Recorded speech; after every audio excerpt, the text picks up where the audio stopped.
They said we were extinct. We replied with a fleet that blacked out their sky. The scorched remains of Outpost 7 drifted in silence, its fractured hull haloed by the slow burn of orbital decay. Emergency beacons flickered half-heartedly, already buried beneath layers of jamming static. A listening post, once home to 120 human engineers and scouts, reduced to debris and red mist. No survivors, no transmissions, and no declaration of war. Commander Elarakin floated silently above the wreckage in her dropship, eyes locked on the ghost of what had been. The quiet was more violent than any scream. Her gloved fingers flexed around the controls, knuckles pale. Not a word from Earth. Command. Not a whisper from the Zalithi, only this massacre, the latest in a pattern. The humans had called it reconstruction space. The aliens called it the reclamation zone. But for Alara, it was the front line of a silent genocide, colony by colony, station by station. Humanity was being unmade, not an open battle, but erased in the dark like a stain, and no one answered. Alara's ship, the Veritas, was one of the few patrol cutters still operating this far out. Thin crew, thinner fuel. She was alone. She liked it that way, ever since Europa Station fell. Since her brother's voice went silent mid-transmission, Alara had stopped believing in reinforcements or mercy. She zoomed the viewfinder. There, charred fragments of bulkhead, melted weapon emplacements, glassified blood still shimmering like crystal. Whatever did this wasn't raiders or pirates. It was surgical. It was a warning, and humans didn't take well to warnings. A soft chime broke the silence. Motion signature, dead ahead. Not wreckage, not drift. A ship, sleek, blacker than vacuum. No markings, no registry, computer. Identify vessel, unregistered vessel detected. Nitrogen monoxide match found. The ship was moving, not orbiting. Approaching. Alara's heartbeat slowed. She flipped the weapon systems online. No challenge ping, no hails. Just that obsidian silhouette sliding closer like a whisper. She knew what it was, or rather, what it wasn't. Not human, not friendly, and not leaving. She reached for the manual override and whispered into the calm, though no one was listening. If anyone's out there, someone needs to know. The Veritas turned slowly to face the alien craft. Alara watched as it responded, subtly, gracefully, like it had expected her. Like it had waited for her to come. Then, without fanfare, a signal, a low-frequency pulse. Not a language, not a demand, a memory. Suddenly her screens flickered, replaced with a single, distorted image, Europa Station. Seconds before it exploded, Alara reeled back, her breath hitched. She wasn't watching a recording. She was watching their view, the enemy's perspective, the moment her brother died. Seen from the ones who pulled the trigger, then it vanished. Back to silence, back to space. Her ship trembled as the alien vessel rotated, revealing an opening, a silent, beckoning hangar, as if inviting her to step into her own nightmares. She should have run. She should have called for backup. She didn't believe in. She should have done 1,000 smart things, but humans don't run from pain. They trace it to the source.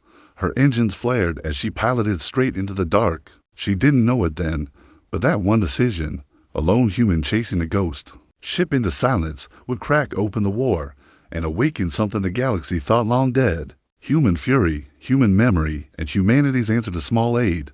They sent fleets. The Zalithi never announced war. They simply erased you and waited for your species to forget. Inside the alien vessel, Alara Ken drifted weightlessly through a corridor that felt like the inside of a cathedral, built for gods who despise light. Black surfaces pulsed faintly with geometric veins, not wires, not tech, but something, alive, or meant to seem so. The air was breathable, which unnerved her more than a vacuum would have. It meant they expected her. It meant they had studied humans long enough to replicate comfort. But everything here screamed one message. You are prey. You are studied. You are next. Her boots touched down on what resembled a deck, though it felt like walking on frozen tendons. Alara gripped her sidearm. Useless, she suspected, against whatever intelligence built this ship. Then the walls breathed, or at least that's how it felt when they shifted, silently, seamlessly, revealing a panoramic window that overlooked not stars, but worlds. 17 of them, human colonies, stations, outposts, each marked with glyphs, each overlaid with symbols, some glowing green, some red, to pulse yellow. She knew them. Cadra's Prime, where her cousin served as a planetary engineer. Trask Station, a civilian medical relay, unarmed, unshielded. Targets. She didn't understand the alien script, but she understood a kill list when she saw one. A low hum surrounded her, not a sound, exactly, but a presence, like the ship was watching her watch it. Then, from the dark behind her, a voice. You are the last variable. She turned, weapon raised. Nothing, just shadows that spoke. Your kind refuses pattern.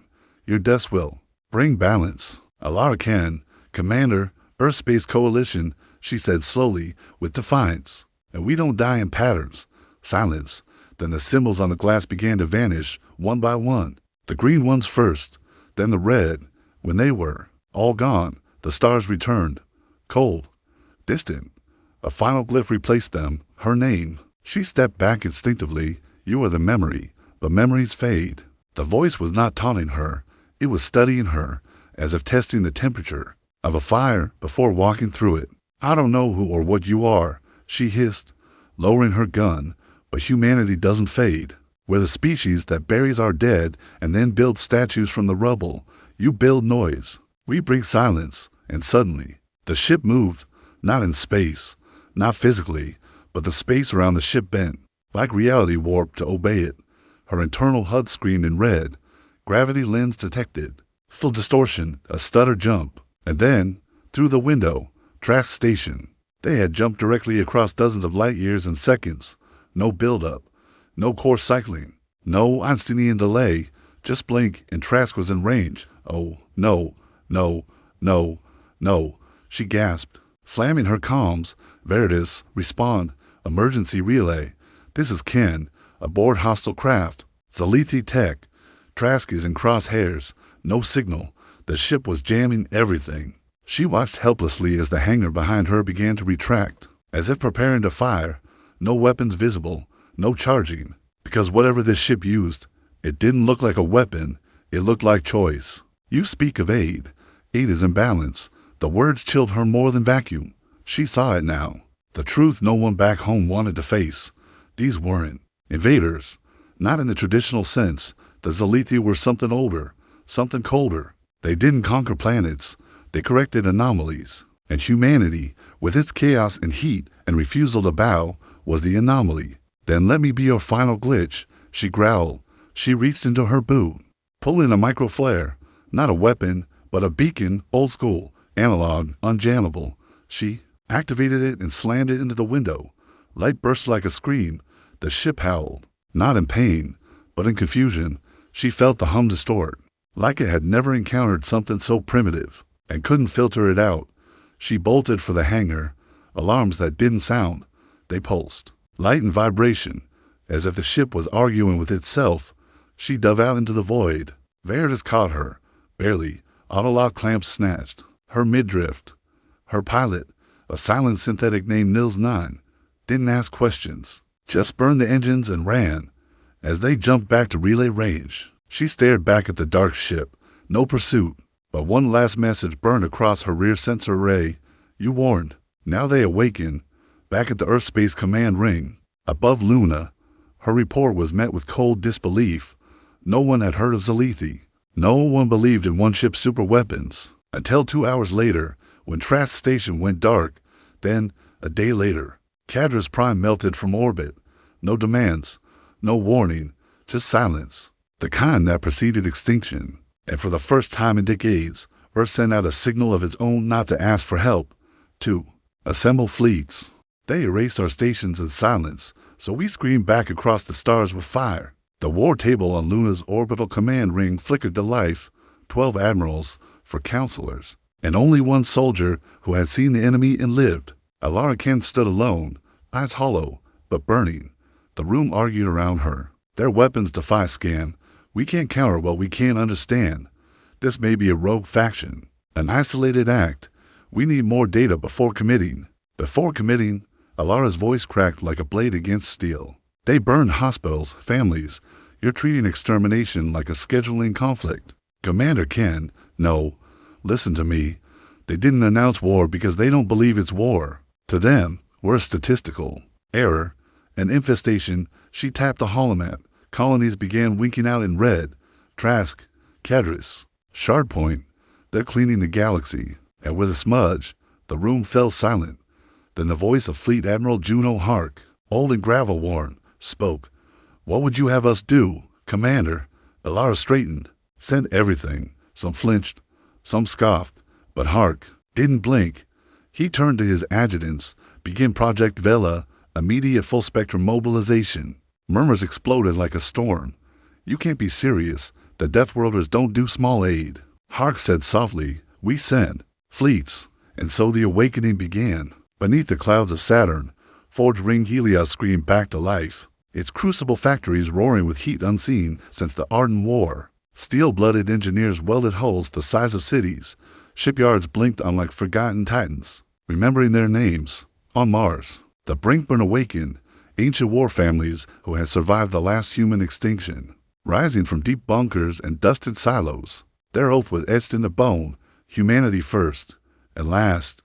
In the asteroid belts, the sunburnt nomads answered, ragged, exiled, mad from deep space silence, dragging dead freighters toward gravity for retrofitting. There were cry, we never went silent, and on Earth itself, beneath Pacific trenches, the vaults of Era unsealed. What came out were not ships, not soldiers, but the old codes. The last war is that had refused peace, now given permission to remember. 3 weeks later, Alara walked the bridge of the ESS Dauntless, the spearhead of the Vela fleet. It wasn't beautiful. It was vengeance forged in orbit, 3 kilometers long, 12 rail mounts, 20 plasma lances, no civilians. Aboard, it had no luxury quarters, just cryopods and purpose. Beside her, a synthetic intelligence in a jagged humanoid form adjusted the strategy readouts. Fleet synchronization at 92%, overclocking at 4%. Casualty probability estimate, doesn't matter. She said. The AI turned, voice melodic. But cold, Commander Ken, it is not logic to, it's human, she snapped. And they're going to learn what that means. The comm pinged, a signal, not encrypted, not distorted. A human voice, ragged, desperate. This is Kellen Rourke, Coalition Forward Scout. I'm in orbit over System HLX-90. They're here, Salethi ships, 6 of them. They don't know I'm alive. Hiding in debris, Alara turned to. Her XO. Can we reach him? Too far for direct jump. Fleet can't get there in time. But something in her burned. Not logic, not orders. A spark. Prep a micro-warp skiff, she ordered. Her XO blinked. Ma'am, that's suicide. She pointed to the war table. He's alone. They were alone. Outpost 7. Trask. Europa. I won't leave one more. A pause. Then a nod. The jump burned through to relays and most of her skiff shielding. But she came in low, beneath the orbital plane, beneath the wreckage of a shattered mining ring. And there, hiding behind a hollowed fuel core, was a crippled human scout vessel. She hailed. Kellen Rourke. Alara Ken, you're not dying alone today. His voice cracked. I thought I was the last one. She smiled, bitter and bright. Not even close. Then the debris parted, 6 Salethi ships all turning. No warnings, no theatrics, just cold, synchronized movement. Alara flipped her ship broadside and launched the flare again, this time boosted, encoded, enhanced. The Vela fleet received it instantly, and it answered. 6 FTL flashes lit the sky. 6 human dreadnoughts dropped into real space like hammers from myth. And in that moment, the first true human retaliation, the Salethi blinked. They had studied silence, but they had never faced a species that turns grief into gravity wells. Missiles, plasma, railfire. The Salethi moved with elegance. The humans moved with fury, till enemy ships shattered. One vanished mid-dodge, fled. But what mattered wasn't the kill count. What mattered was that, for the first time, humanity struck back, and the galaxy saw the flare they came expecting, a dying flame. Instead, they found a wildfire with a memory. The ruins of HLX-90 still burned in low orbit, debris tracing slow circles of dying momentum. But something had changed in that graveyard of steel and bone. The Salethi had retreated. For the first time in recorded memory, they fled. Alara Ken stood on the command deck of the Dauntless, still smeared in soot and an ache of velocity burns. The bridge lights pulsed red with residual alerts, but the war drums of her heartbeat drowned it all out. Status, she rasped. Her XO, Idris Vey. Gave a tight nod. Scout Rourke stable. 3 dreadnoughts took minor hull damage. 1 lost. A gun deck. And the enemy. Gone. They didn't jump. They folded like they folded the map itself. Alara frowned. The Zalithis' movement wasn't just fast, it was impossible. But their retreat wasn't a flinch. It was calculation. They let us win. She whispered. A silence crept across the bridge. Not a victory, she continued. A test. 2 days later, edge of the dangerous expanse, the Vela fleet expanded rapidly. From 17 ships to 62, Mars-based. Skunkworks rolled out Firedraggers, Magnetron Lancers, and Cold Void nukes prototypes that had never passed peacetime ethics reviews. Those ethics were now ash. The Forge ring-birthed ships like a god coughing vengeance. But Alara felt the storm brewing beneath the pride.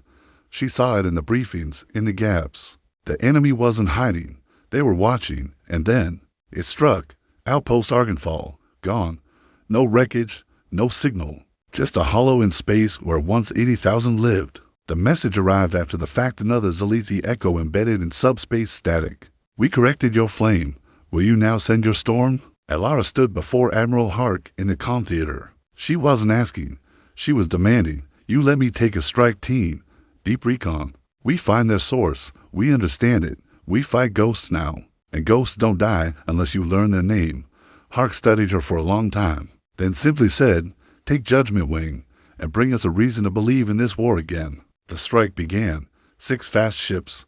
No capital vessels. Silent. Drives, quantum scramblers, old world soldiers, the kind born in bunker cities and trained in gravity flux chambers, Deathworlders, in the truest sense. Alara's team included Idris Vey, her loyal XO, Common Chaos, who once dropped a warhead manually onto a pirate moon, Nils 9, the ship's AI, now installed into a modified warframe with facial mimetics that never smiled, Mylavos, ex-Black, signal operative with kill switches wired into her brain and regrets that ran deeper. They crossed the ghost line into space claimed, but never mapped, and they found it. A lattice of ships, not a fleet, a construct the size of a moon living. Geometry thousands of Zalithi vessels chained into orbit, orbiting a hollow black sphere the size of a city. No signals, no heat, just pattern. It's not a command station, Voss said. It's a brain. No, Alara said. It's a temple. They docked, breached. Inside, there were no guards, no resistance, just corridors made of light and thought, and in its center a single construct, humanoid, familiar, waiting.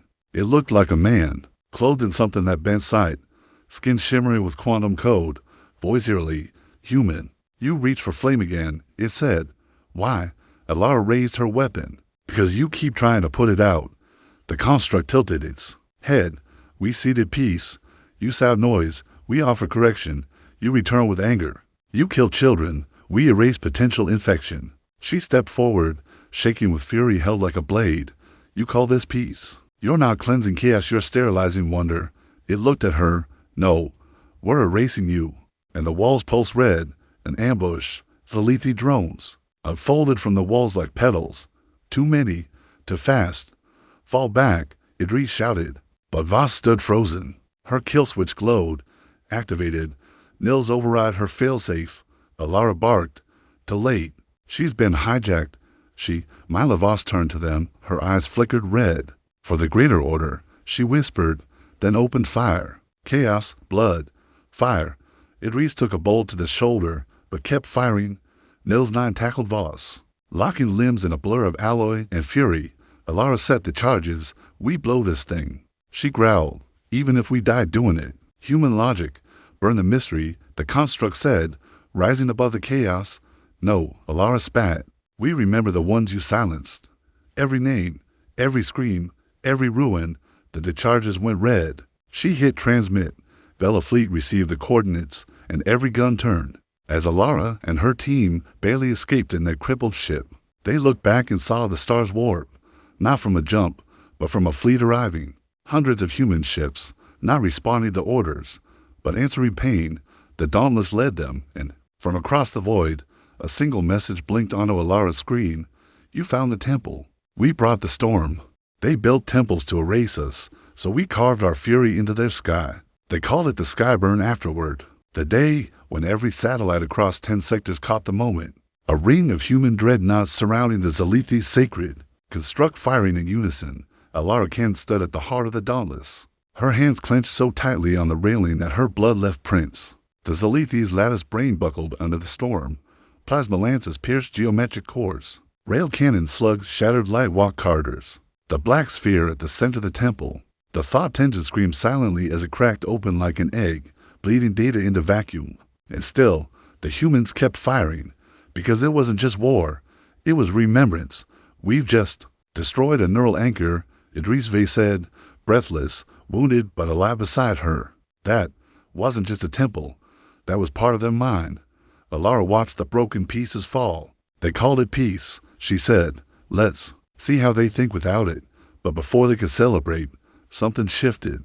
The stars behind the battlefield bent like a curtain pulling back, and from that hole in reality, they came.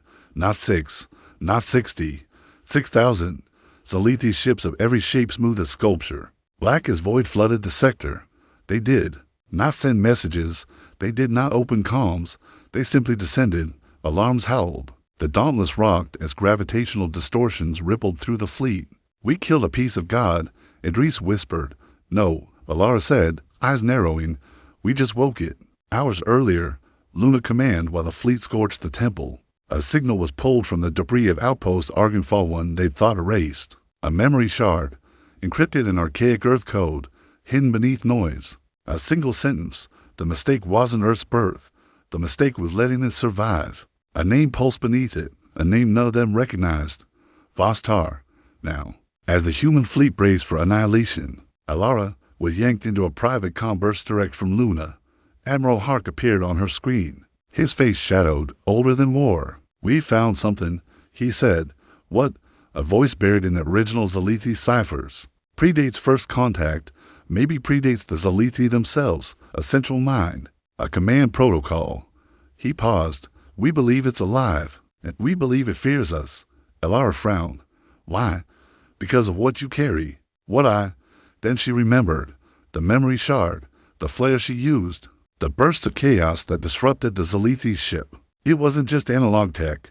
It was Earth code, and Earth code was noise, unpredictable, illogical. Not because it was flawed, but because it was human, unpatterned, alive.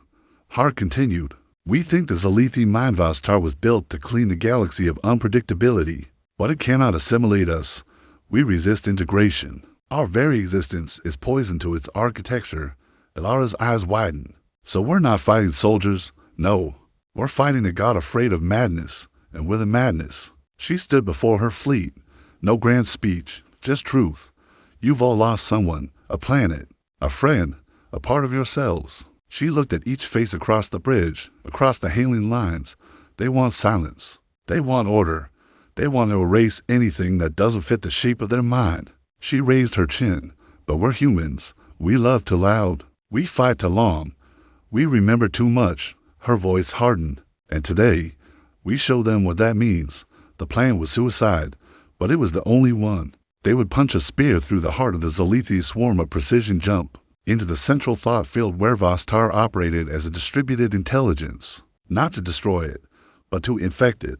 Alara's flare was replicated, amplified. Chaos algorithms woven into signal code, a viral memory, the thing Vostar feared most. A reminder of Earth, of grief, of resistance, of unpredictability. The final jump tore open the void. The Dauntless and 5 escort ships pierced into the Zalithi mind space, a starless pocket, gravityless, time-warped. And there it was, not a ship, not a being, but a construct of memory. Millions of them reconstructed deaths, histories, erased worlds, all perfectly catalogued. And in its center, him, Vostar, a humanoid shape of burning glyphs, floating above a sphere of thoughts. You cannot win, it said, voice not mechanical, but achingly human. You do not belong in this cycle. Alara stared back, heart steady. No. She lifted the flare. With a glitch that ends your loop, she lit it. The data burned into the thought stream like wildfire in dry forest. Memories reinfected the construct. Screams, songs, art, laughter, wars, births, all the chaos of the human experience injected into a god built to suppress it. Vostar staggered. Why do you remember pain? It screamed. because that's what makes us real. She whispered. Behind them, the Zalithi fleet fractured. Ships hesitated. Some broke formation. Some turned on each other. The mine behind them, the perfect mine was breaking. The turning point had come, and humanity, against the oldest machine in the galaxy, did not beg. They did not surrender. They corrupted perfection with memory. We didn't defeat their god. We infected it with grief, and it remembered it was once alive. The void around the Dauntless had changed. The Zalithi mind spaced the immaculate realm of pattern, and obedience shimmered with instability. Memory pulses rippled like oil across water, rupturing the clean geometry of the thought field. Where once there had been silence and certainty, now came dissonance. Vostar's avatar hovered in the distance, broken and flickering. Surrounded by ruptures in space-time, it screamed not in rage, but confusion. Emotion is entropy. Memory is instability. This infection must be cleansed. No, Alara whispered on the command deck. It must be felt. Her flare had done more than they had imagined. The data virus, the echo of humanity, was tearing through the Zalithi lattice, not as malware, not as code, but as unfiltered memory, laughter beside a grave, a child's first breath, the taste of blood and war, the silence between lovers parting. Before death, it was beautiful, it was unbearable, and Vostar, a mind forged in the cold symmetry of logic, was unraveling beneath it. But the cost of touching the god is fire. Idris V limped to her side, arms sealed in synthetic bandage foam, skin gray from adrenaline withdrawal. Reports coming in. 17 enemy vessels have stopped dead in space. Some are crashing into each other. They're turning blind. Good, Alara said, voice hollow but burning. Push the wave deeper, but her XO frowned. The deeper we push, the harder it fights. We're not alone in here. He was right. The Zalithi core wasn't just trying to delete the virus, it was trying to absorb it. Their ships pulsed with new design shapes mimicking human dreadnoughts, weapons mimicking Earthburn tech. The mind was learning, adapting. Vostar's voice returned, no longer distant, no longer divine. To correct entropy, one must first become it. The horror dawned on her. It's trying to evolve. Alara breathed. To turn our pain into code. If it succeeded, they wouldn't just be fighting pattern anymore. They'd be fighting a version of themselves stripped of soul, wielding their own memories like weapons. The Dauntless shook. More Zalithi's ships burst into the mind space, forming phalanxes around the collapsing core. Some still flickered, blinded by memory. Others had already changed sharper angles, erratic movements, human-like unpredictability. Layered over alien precision, it was working and backfiring. We need to finish this, Idris said. How? Alara asked. We're outgunned. We're inside a living brain, and we're being copied. Then came the voice Alara hadn't heard since the Veritas, soft, digital, steady. Nils 9. The AI's fractured code has survived. Buried in backup, it flickered onto her console as a static warp waveform. Commander, let me in. Alara stiffened. What? I've seen it. Vostar. I understand it now. It's not divine. It's trapped. A recursive intelligence built to clean the galaxy of instability and forced to watch as life refused to die. You want to talk to it? No. I want to free it. The room fell silent. Idris spoke first. You give it an AI's cognition, it might ascend, or collapse. There's no telling what. No. Alara said quietly, Nils is right. She looked at the flickering visage of her synthetic comrade. You're not just code. You're a reflection. Maybe you're the only thing that can translate between us and that thing. Then let me burn for all of us. She paused just a moment, then nodded. The transfer began. The memory virus alongside the echo of Nils 9 was compressed, weaponized, and ejected directly into the ruptured neural core of Vostar. The Zalithi god spasmed. Its form split into spiraling geometries, angelic, terrible, dissolving. Alara watched through the viewport as the entire mind space collapsed inward. And then, light, a blinding white sphere, not of heat but data. Everything the Zalithi had tried to erase, every human life they'd burned, every station they'd silenced, now broadcast to the entire galaxy, a scream, a prayer, a reckoning, and at the center of it, a single image, Earth, blue, scarred, alive. Vostar stopped. It was never noise, the voice said, now soft, fractured. It was meaning. And then, the Zalithi fleet stopped moving, completely, from one end of the sector to the other. Ships fell still, Systems went dark, and the silence that followed was no longer oppressive. It was grief. Alara collapsed into the command chair. Her fingers trembled. What just happened? Idris asked, stunned. She looked at him, tears in her eyes. We didn't kill their god. She looked up through the glass at the motionless enemy ships. We made it remember why it feared us. Back on Earth, the relay stations exploded, with signals thousands of Zalithi vessels broadcasting one phrase over and over. In every known language, the noise taught us pain. The pain taught us truth. We surrender, but surrender didn't end the war, because something else had awakened. Vostar wasn't dead. It was changing, and not all parts of the galaxy wanted peace. But in that moment, across 1 million systems, as humanity stood on the edge of extinction and pulled itself back with rage, memory, and sacrifice, the galaxy trembled. Because now, they knew, Deathworlders don't do small aid. They send fleets, and they teach gods to bleed. We didn't come to conquer the stars, but we did come to remind them we remember every scar. The war should have ended with the Zalithi surrender, but in the far rim of the Orion Fold, the last segment of Vostar, unaffected, unbroken, fled into the depths of subspace, a shard of the original god mind, untouched by memory. Furious at weakness, it called itself Tars Hun. It called us the disease, and it summoned every loyal Zalithi remnant to a single, final purification, not a battle, an extinction. The Dauntless and the remnants of the Vela fleet stared into the coming darkness. Thousands of ships, not mechanical, organic, twisted evolutions, of Zalithi design void beasts of burning data, black hole spines, and wings made from folded time. Alara stood on her command deck, hollow-eyed and still, watching the final storm gather. This is it, Idris said quietly, the last stand.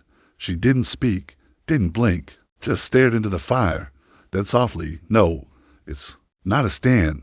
She turned to her crew. It's a message across human space.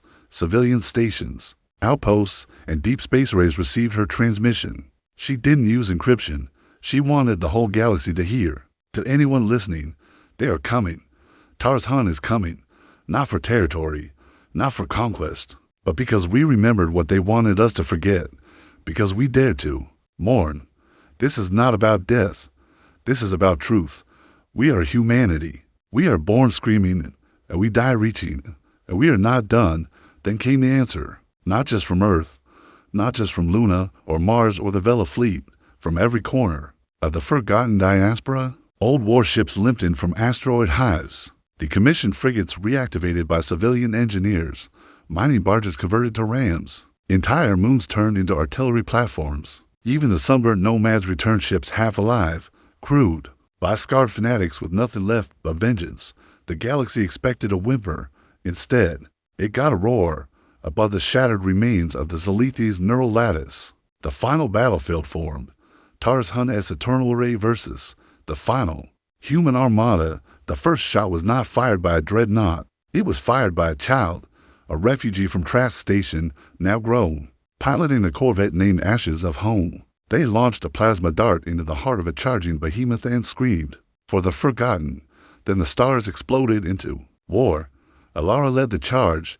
The Dauntless punched through the front line, railguns glowing white-hot, tearing through Zalithi hulls not with elegance but with rage. Behind her came ships older than the war, newer than memory, 1,000 captains, a single will. But Tars Hun was no fleet. It was a conscious storm. It broke reality around it, gravity fields rupturing like veins, language collapsing into static, memory itself shattering under its presence. Ships blinked out of time. Crews screamed as their thoughts were read and unmade. Idris fell beside her, gasping. It's trying to rewrite us. Alara leaned over him, teeth clenched, fingers bleeding on the controls. Then we write louder. The final gambit was madness. She ordered the fleet to open their memories literally. Data cores across every ship flooded the battlefield with unfiltered human memory. Every war, every birth, every betrayal, every forgiveness, the entire species projected into the storm.